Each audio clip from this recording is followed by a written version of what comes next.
आज अगर मेरा यह वीडियो आपकी फीड में नज़र आए और आप इसे पूरा देखें तो मुझे सहानुभूति या दया की नज़रों से मत देखना। मुझे देखना उस अटूट मेहनत और कभी हार न मानने वाली एक लड़की के रूप में, क्योंकि मेरी यह कहानी सिर्फ दुखों और संघर्षों की नहीं है। यह कहानी है बेमिसाल हौसले की, दृढ़ संकल्प की और इंसान की उस असीमित क्षमता की कि अगर वो ठान ले तो शून्य से भी अपनी दुनिया खड़ी कर सकता है।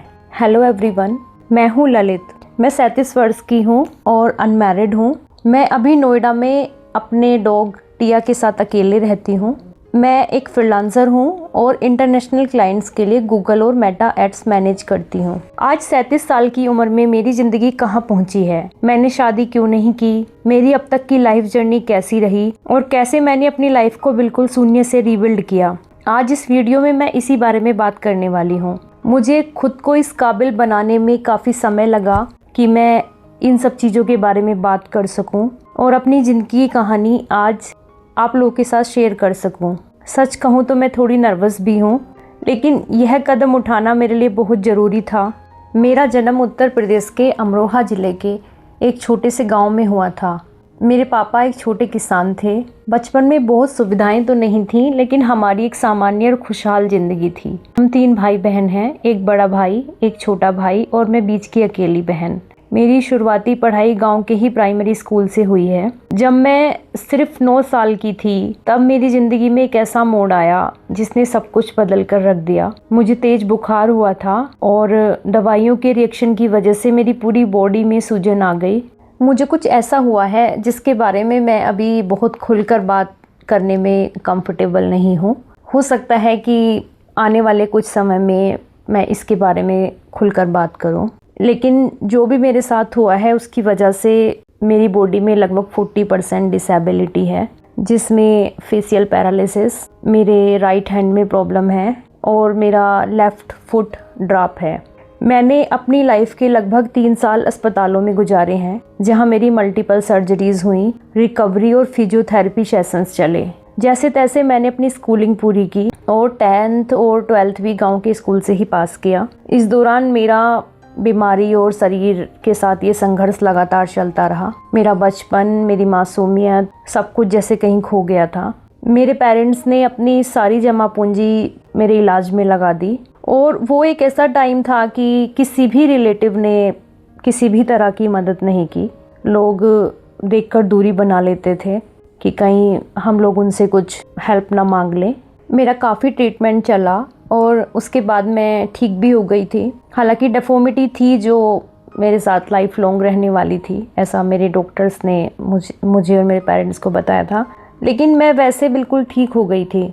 इसके बाद मैंने ग्रेजुएशन में एडमिशन लिया। मैंने बैचलर ऑफ आर्ट्स किया है, जिसे नॉर्मली हम लोग बीए कहते हैं। ये उस वक्त की बेस्ट एजुकेशन थी जो मेरे पेरेंट्स मेरे लिए अफोर्ड कर सकते थे। मेरा कॉलेज लगभग हमारे घर से 35 किलोमीटर दूर था और मैं काफ़ी ज़्यादा स्ट्रगल करके वहाँ तक पहुँचती थी। 4-5 किलोमीटर मैं साइकिल से जाती थी। इसके बाद फिर मैं टेम्पू या फिर प्राइवेट बसेस उनमें जाती थी। 2-3 किलोमीटर शायद ज़्यादा ही होगा, लगभग 4 किलोमीटर के आसपास मैं पैदल भी चलती थी। मेरे पापा चाहते थे कि मैं यूपीएससी की तैयारी करूं और कहीं ना कहीं ये मेरा भी सपना था। मैं जब से यूपीएससी के बारे में मैंने जाना था और मैं कहीं ना कहीं सोचती थी कि मुझे भी ये करना है। और इसी तरह से फर्स्ट ईयर तो मेरा पूरा हो गया था तब तक, और मैं साथ साथ में थोड़ा बहुत गवर्नमेंट एग्ज़ाम के लिए प्रिपरेशन भी करने लग गई थी। लेकिन जैसे ही मैं अपनी ग्रेजुएशन के 2nd ईयर में पहुंची तो मुझे फिर से एक बार वही प्रॉब्लम हुई जो मुझे 9 साल की एज में हुई थी, और इस बार वो प्रॉब्लम मेरे पहले वाले अटैक से भी ज़्यादा डेंजर थी। मेरे पेरेंट्स फिर से हॉस्पिटल्स के चक्कर काटने लगे। मतलब एक टाइम ऐसा आया था कि मेरी हालत इतनी ख़राब हो गई थी कि डॉक्टर्स ने भी बोल दिया था कि आप इसे घर ले जाओ। लेकिन मेरे पेरेंट्स ने फिर भी हार नहीं मानी। वो तब तक लड़ते रहे जब तक कि उन्हें आखिरी उम्मीद दिखाई दे रही थी, और फाइनली उनकी दुआओं की वजह से मुझ में फिर से सांस आई। उस वक्त भी मैं लगभग लगातार 3 महीने हॉस्पिटल में रही। तो फिर से डॉक्टर्स ने मुझे बोला कि कुछ और सर्जरीज करनी पड़ेंगी। लेकिन जैसे मैं बहुत ज़्यादा मेरी तबीयत ख़राब थी पीछे, तो लगभग 1-1.5 महीने तक मेरा खाना पीना भी बंद हो गया था। तो मुझे डॉक्टर्स ने बोला कि आप थोड़ा 1-2 महीने के लिए घर जाओ और थोड़ा सा मतलब डाइट अच्छी लो, उसके बाद फिर हम लोग सर्जरी करेंगे। अभी थोड़ी वीक है लड़की आपकी, तो अभी सर्जरी नहीं कर सकते। तो पापा मुझे लेके घर आए और लगभग मुझे 15 दिन ही हुए थे घर आए हुए कि हमारे साथ कुछ ऐसा हुआ कि पूरी ज़िंदगी ही मतलब सब खत्म हो गया। अचानक से मेरे पापा की डेथ हो गई। वो कैंसर से जूझ रहे थे वैसे, लेकिन उन्होंने कभी खुद पर ध्यान ही नहीं दिया था, क्योंकि वो पूरी तरह से मेरे इलाज में और मुझ में इतने ज़्यादा बिजी हो गए थे कि उन्होंने खुद के बारे में सोचा ही नहीं। ये था 2006 और उस वक्त एकदम से हमारी दुनिया जैसे कि उजड़ गई। मेरी मम्मी, उनकी उम्र उस वक्त काफ़ी कम थी, क्योंकि मेरी मम्मी की जो शादी है वो काफ़ी छोटी एज में हो गई थी। तो मेरी मम्मी हम 3 बच्चों के साथ अकेली रह गई, मतलब जिसमें से उनकी बेटी बहुत ज़्यादा बीमार थी। पापा के जाने के कुछ दिन बाद खुद को संभाल कर मैं अकेले ही सर्जरी के लिए हॉस्पिटल में भर्ती हुई। इस बार मेरे साथ कोई नहीं था, क्योंकि घर पे हमारे जानवर वगैरह पल रहे थे, तो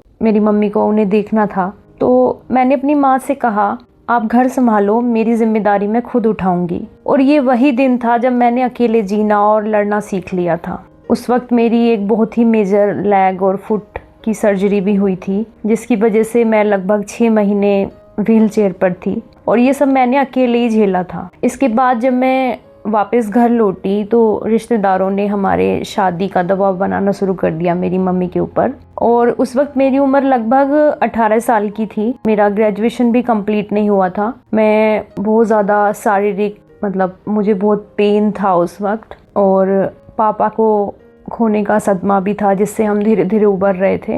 लेकिन उस वक्त मेरी मम्मी ने मुझे बहुत सपोर्ट करा। वो एकदम से मतलब मेरी ढाल बन के मेरे सामने खड़ी रहीं। फिर जैसे तैसे मैंने अपनी स्टडी जो मेरी बची हुई थी मैंने वो कंप्लीट की। मेरा 1 साल का गैप भी हो गया था, क्योंकि मैं सर्जरी की वजह से एग्ज़ाम नहीं दे पाई थी। फिर मैंने 4 साल में अपना ग्रेजुएशन कंप्लीट किया।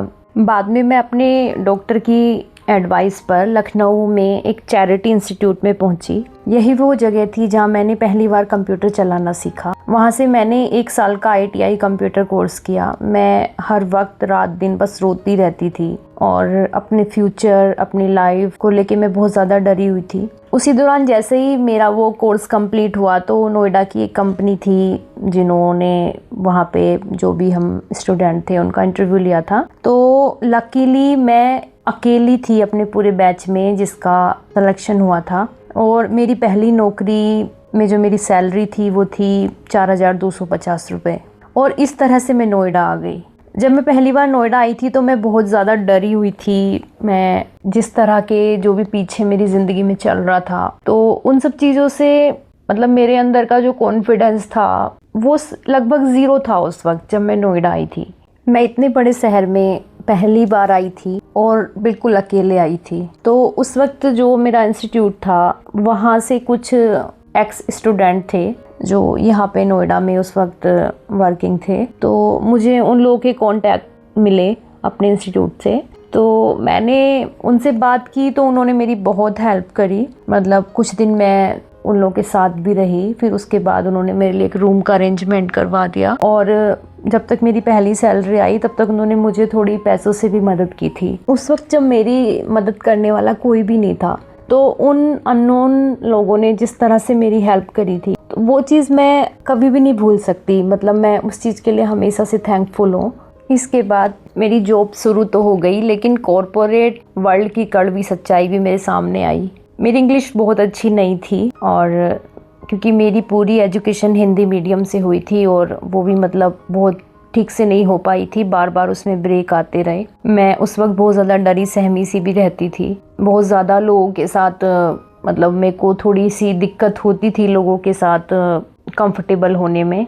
और जो मेरी फिज़िकल कंडीशन थी उसकी वजह से मतलब मुझे ऐसा फील हुआ कि वो उसकी वजह से मेरे को हमेशा एक तरह से मतलब अलग थलग किया जाता था। मुझे सही से काम भी नहीं दिया जाता था, और बार बार मेरा कभी इस डिपार्टमेंट में तो कभी उस डिपार्टमेंट में ऐसे ट्रांसफ़र होता रहता था। मुझे आज भी याद है कि मैं बार बार अपने जो भी मेरे सीनियर्स थे, मैं उन लोगों से बार बार काम मांगती थी, क्योंकि मैं कुछ करना चाहती थी। मुझे पता था कि मुझे अपनी ज़िंदगी में कुछ करना है तो उसके लिए मेहनत करनी पड़ेगी, और मैं बार बार उन लोगों से काम मांगती थी कि मुझे कुछ काम दो, ऐसे कुछ। और वो लोग मेरे को ऐसे ऐसे काम देते थे, मतलब जिसमें कुछ भी ऐसा लर्न करने वाला या कुछ भी ऐसा नहीं था। 3.5 साल तक लगभग मैंने इसी तरह से काम किया। मैं एक तरह से पूरी तरह से सर्वाइवल मोड में चली गई थी। मेरे जो इंक्रीमेंट होते थे वो हार्डली 500 रुपये या 1000 रुपये इतने होते थे हर साल, इससे ज़्यादा नहीं होते थे। तो वो एक ऐसा टाइम था कि कितनी ही ऐसी रातें होती थी जब मैं बिना खाए ऐसी सो जाती थी। मेरा एक छोटा सा कमरा था और उसी में मैं ज़मीन पे सोती थी। मेरे पास सिर्फ एक फ़ैन था, ना उस वक्त कोई कूलर था, ना कुछ था। मतलब जब गर्मियाँ होती थी पीक, तब भी मैं सिर्फ पंखे में ही सोती थी। और नोएडा में मतलब बहुत ज़्यादा पावर की इशू भी है, तो ऐसी भी बहुत सारी रातें होती थी कि मैं पूरी पूरी रात अपनी विंडो में बैठी रहती थी। और मेरे पास किराए के भी पैसे नहीं होते थे, क्योंकि इतनी कम सैलरी में मैं इतनी बड़ी सिटी में सरवाइव कर रही थी। मेरे को अपने घर का रेंट देना होता था, प्लस खाना पीना और भी बहुत चीज़ें होती हैं। और मैं अपनी मम्मी को भी थोड़ा बहुत पैसे भेजने की कोशिश करती थी कि मैं जब भी अपने घर जाती थी 2-3 महीने में या किसी फेस्टिवल पे, तो मैं थोड़ा बहुत सेव करके अपनी मम्मी को दे के आती थी। तो मेरा उस वक्त ये रहता था कि मैं मैक्सिमम जितना बचा सकती हूँ मैं उतना बचाऊँ। फिर इस तरह से ये सब चलता रहा। मतलब बहुत ज़्यादा माहौल वहाँ का ख़राब था। प्लस तो फिर मैं साथ में अपनी प्रिपरेशन भी कर रही थी। मुझे लगा कि एक तरह से ये मेरे पास जॉब है तो मेरा सर्वाइवल हो जा रहा है, तो मैं कहीं ना कहीं मतलब मुझे ट्राई करना चाहिए यूपीएससी वगैरह के लिए। तो मैंने जॉब के साथ काफ़ी कोशिश की, लेकिन मेरे साथ क्या था कि एक तो मेरे को फिज़िकल पेन बहुत ज़्यादा होता था। साथ ही सुबह लगभग 9:30 बजे मेरे ऑफिस का टाइम था उस वक्त, और शाम को 6-7 बजे मैं वापस आती थी। फिर मुझे खुद से अपना खाना भी बनाना होता था। तो उस वक्त मैं बहुत ज़्यादा फंसा हुआ महसूस कर रही थी। ना तो मैं प्रिपरेशन ही कर पा रही थी और ना ही मैं अपना काम ठीक से कर पा रही थी। और उस वक्त मतलब मैं बहुत ज़्यादा मेंटली तनाव में थी। ख़राब माहौल की वजह से मुझे ये नौकरी छोड़नी पड़ी। फिर मैंने एक रियल एस्टेट की कंपनी ज्वाइन की, और उसके बाद 2 और छोटी छोटी नौकरी मैंने की, जहाँ पे मुझे बहुत कम सैलरी मिलती थी, और बस एक तरह से मैं सर्वाइवल ही मेरा हो रहा था। लेकिन मैं ये सब करती रही क्योंकि मेरे को अपने खर्चे चलाने थे, अपना रूम का रेंट पे करना था, अपने खाने के एक्सपेंसेस निकालने थे। और उस वक्त मैं पूरी तरह से अपना फोकस कर रही थी यूपीएससी की प्रिपरेशन में। मैंने 2 अटेम्प्ट भी लिए, लेकिन नहीं हो पा रहा था क्योंकि मैं पूरी तरह से फोकस कर ही नहीं पा रही थी किसी भी चीज़ पे। मेरे पास कोई गाइडेंस नहीं था और कोई ऑप्शन नहीं था, और मैं घर भी नहीं लौट सकती थी, जॉब छोड़ नहीं सकती थी। और यूपीएससी की तैयारी के लिए बहुत ज़्यादा टाइम की ज़रूरत होती है, बहुत टाइम और डेडिकेशन आपको देना पड़ता है, जो मैं नहीं कर पा रही थी। ये एक ऐसा टाइम था जिसके बारे में मैं आज सोचती हूँ तो मैं खुद उस चीज़ को समझ नहीं पाती कि मैं कैसे इतना कुछ उस वक्त सहन कर गई थी। मैं रात भर रोती रहती थी। मेरे साथ कई बार ऐसा हुआ कि मैंने कोई कंपनी ज्वाइन की, और ज्वाइन करने के कुछ समय बाद मुझे वहाँ से निकाल दिया गया। मैं घर आती थी, रात भर रोती थी, फिर से खुद को संभालती थी, फिर से अप्लाई करती थी, और फिर से दिन भर इंटरव्यू देने के लिए इधर से उधर दौड़ती थी। मेरे पास किराए के लिए भी पैसे नहीं होते थे, तो मैं कितने किलोमीटर तक पैदल ही चलती रहती थी। मेरे पैरों में बहुत ज़्यादा प्रॉब्लम हो जाती थी, बट मैं लगातार चलती रहती थी। मैंने इन सब चीज़ों के बारे में, अपने स्ट्रगल के बारे में कभी अपने घर पे नहीं बताया, क्योंकि मेरी मम्मी परेशान हो जाती थी। वो ऑलरेडी बहुत ज़्यादा सफ़र कर रही थी, तो मैं चाहती थी कि मैं इन सब चीज़ों को अपने तक सीमित रखूं, और उन्हें जितना ज़्यादा इन सब तकलीफ़ों से बचा सकती हूँ उतना बचाने की मैं उन्हें कोशिश करती थी। फिर आया 2015। तब मैंने डिसाइड किया कि अब बहुत हो गया, मुझे अपनी लाइफ की दिशा बदलनी ही होगी और अपने लिए कोई एक राह पकड़नी होगी। तब तक मुझे डिजिटल मार्केटिंग के बारे में पता चल गया था, तो मैंने इसे एक ट्राई देने का सोचा, और यूपीएससी का सपना पूरी तरह से छोड़कर मैंने इस पर कम्प्लीटली फोकस किया। मैंने अपनी छोटी छोटी सेविंग्स से एक 25,000 रुपए का डिजिटल मार्केटिंग कोर्स ज्वाइन किया। रोज नोएडा से करोल बाग में ट्रैवल करती थी, दिन भर ट्रैवल करती थी, मेहनत करती थी, वहां जाके सीखती थी और उसके बाद रात को सेल्फ स्टडी और सेल्फ प्रैक्टिकल करती थी और जॉब्स के लिए अप्लाई करती थी। फाइनली मेरी मेहनत रंग लाई। 2 महीने में ही मुझे एज ए फ्रेशर जॉब मिल गई इन डिजिटल मार्केटिंग। लगभग 6 महीने वहाँ पे मैंने काम किया। वो एक ट्रैवल की इन हाउस एजेंसी थी, तो वहाँ पर बहुत ज़्यादा लर्निंग के चांसेस नहीं थे और मैं जिस तरह का काम मैं करना चाहती थी, मैं मेनली गूगल एड्स पे फोकस करना चाहती थी, तो उनके पास गूगल एड्स की लिमिटेड अपॉर्चुनिटीज़ थी। तो फिर मैंने कुछ और इंटरव्यू दिए और एक डिजिटल एजेंसी मैंने ज्वाइन की दिल्ली में, जहाँ पर मेरी सैलरी थी 18,000। फिर मैंने वहाँ ज्वाइनिंग के बाद बहुत ज़्यादा मेहनत करी, मल्टीपल सेक्टर्स के प्रोजेक्ट संभाले और मैं लगभग 3 महीने में ही उनकी सबसे इम्पोर्टेंट एम्प्लॉय बन गई थी। और यही वो टाइम था जब मैंने फ्रीलांसिंग शुरू की थी और फ्रीलांसर पर अपना प्रोफाइल बनाया। साथ ही मैंने पार्ट टाइम MBA के लिए भी एनरोल किया। कई महीने तक लगातार कोशिश करने के बाद मुझे मेरा पहला प्रोजेक्ट मिला था 26 जनवरी 2016 को। मैंने डिजिटल मार्केटिंग में खुद को सेट करने के लिए बहुत ज़्यादा मेहनत की है। उस वक्त मैं एक फुल टाइम जॉब कर रही थी। सुबह 9:30 बजे से शाम के 7-8 बजे तक मेरा ऑफिस होता था, मंडे टू सैटरडे। रात में मैं अपने फ्रीलांसर्स प्रोजेक्ट संभालती थी। पढ़ाई भी कर रही थी मैं उस वक्त। CP में मेरी MBA की क्लासेस होती थी। मैं अपना खाना खुद बनाती थी और बाकी भी घर के सारे काम अकेले मैनेज करती थी। 2017 में मैंने गुड़गांव में अपनी ड्रीम कंपनी ज्वाइन की। उस वक्त मेरी सैलरी थी 80K। इस दौरान मेरा फ्रीलांसिंग वर्क इतना अच्छा चलने लग गया था कि मेरी सैलरी से 4-5 गुना ज़्यादा मैं कमाने लग गई थी। उस टाइम मेरे दिमाग में ये सब थॉट्स भी आने लग गए थे कि मैं जॉब से क्विट करके कम्प्लीटली फ्रीलांसिंग पे फोकस करूं। बट कहीं ना कहीं ये एक बहुत ही बोल्ड डिसीजन था जो मैं उसमें अपना पूरा टाइम ले रही थी। और फिर आया अक्टूबर 2018 और मुझे फिर से हेल्थ इश्यूज हुए। मैं बहुत ज़्यादा जैसे ऑफिस के लिए जाती थी, पैदल चलती थी, तो मेरे पैर में उस वक्त अल्सर हो गया था। तो फिर वो इतना ज़्यादा कंडीशन ख़राब हो गई थी मेरे फुट की कि मुझे फिर से हॉस्पिटल में एडमिट होना पड़ा और लगभग 4 महीने में फिर से हॉस्पिटल में रही। मेरी एक और सर्जरी हुई। मैं उस वक्त हॉस्पिटल के बेड पर बैठकर भी अपना फ्रीलांसिंग वर्क किया करती थी। जब मैं हॉस्पिटल से लौटी तो फिर मैंने अपनी वो जॉब दोबारा ज्वाइन नहीं की और मैं अपने गुड़गांव के 1 आवर के अपार्टमेंट से नोएडा शिफ्ट हुई। जब मैं कम्प्लीटली फ्रीलांसिंग करने लग गई थी तो मुझे लगा कि मुझे एक थोड़े ओपन एनवायरनमेंट में जाने की ज़रूरत है और मैं नोएडा में एक सोसाइटी में एक 2 BHK अपार्टमेंट में शिफ्ट हुई और टिया मेरी ज़िंदगी में आई। मैंने टिया को अपने बर्थडे पर खुद को गिफ्ट किया था। साल था 2020 और तब से टिया मेरी ज़िंदगी का वो इम्पोर्टेंट हिस्सा बन गई है जिसके बिना मैं अपनी ज़िंदगी इमेजिन भी नहीं कर सकती। मैं हर तरह से इंडिपेंडेंट होना चाहती थी, तो मैंने ड्राइविंग सीखी और अपनी पहली गाड़ी खरीदी। आज मेरा फ्रीलांसिंग में इंटरनेशनल लेवल पर एक वेल नोन प्रोफाइल है जो पूरी दुनिया में टॉप 2% फ्रीलांसर्स में रैंक करता है। मैंने अकेले काम करके साल के 1 करोड़ रुपए तक कमाए हैं। मैंने 2019 में 30 साल की उम्र में अपना पहला घर बुक किया था जो अभी तक मुझे नहीं मिला है, किसी वजह से फंसा हुआ है। फिर 3 साल इंतजार करने के बाद मैंने अपना दूसरा घर खरीदा। उस वक्त मेरी उम्र थी 33 साल। यह एक 3 BHK अपार्टमेंट है और फुल्ली पेड है। मैंने इस घर के हर कोने को अपनी पसंद से सजाया है। मैंने अपनी फैमिली को भी गरीबी से निकाला और अपनी लोकल सिटी में अपनी माँ के लिए एक घर बनाया। आज मेरी माँ वहाँ मेरे भाई के साथ एक अच्छी और कंफर्टेबल जिंदगी जी रही है। मैं अपनी फैमिली के बेहद करीब हूँ, लेकिन मुझे सच्चा सुकून मेरे अपने इस घर में ही मिलता है। लोग अक्सर पूछते हैं कि 37 की उम्र में भी मैंने शादी क्यों नहीं की। सच यह है कि मेरा ज्यादातर जीवन सर्वाइवल, दर्द, बीमारियों और खुद को साबित करने में बीता। शादी कभी मेरे दिमाग में आई ही नहीं।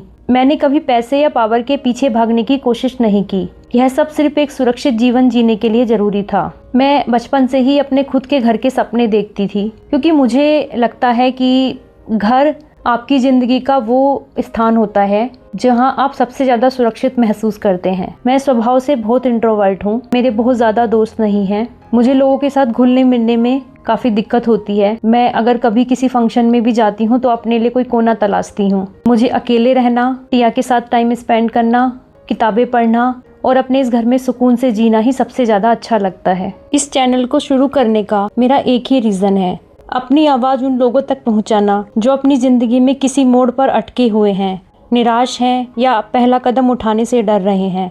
अगर मेरी इस कोशिश और मेरी इस जर्नी से किसी एक इंसान की ज़िंदगी में भी उम्मीद की किरण जागती है तो मुझे खुद पर गर्व होगा। मैं कोई फैंसी यूट्यूबर नहीं हूँ और ना ही बनना चाहती हूँ। मैं आप में से ही एक हूँ और सच कहूँ तो मैं खुद अपने लिए एक राह ढूंढ रही हूँ। मैं अपनी ज़िंदगी का रियल पर्पस ढूंढ रही हूँ। और अंत में मैं बस इतना कहना चाहती हूँ, ज़िंदगी में कैसी भी स्थिति आए कभी हिम्मत मत हारना। खुद पर और अपनी मेहनत पर भरोसा रखकर बस एक एक कदम आगे बढ़ाते रहो। और इसका जीता जागता उदाहरण मैं खुद आपके सामने हूँ। वक्त लगता है लेकिन एक दिन सब ठीक हो जाता है और सब हासिल हो जाता है। अगर जीवन है तो उसे हर बार एक नए सिरे से शून्य से फिर से बनाया जा सकता है। इस वीडियो को अंत तक देखने, मेरी बातों को सुनने, आपकी काइंडनेस और पेशेंस के लिए दिल से शुक्रिया। अगर मेरी ये छोटी सी कोशिश आपको अच्छी लगी हो तो वीडियो को लाइक और शेयर ज़रूर करें। फिर मिलेंगे। खुश रहें, मुस्कुराते रहें।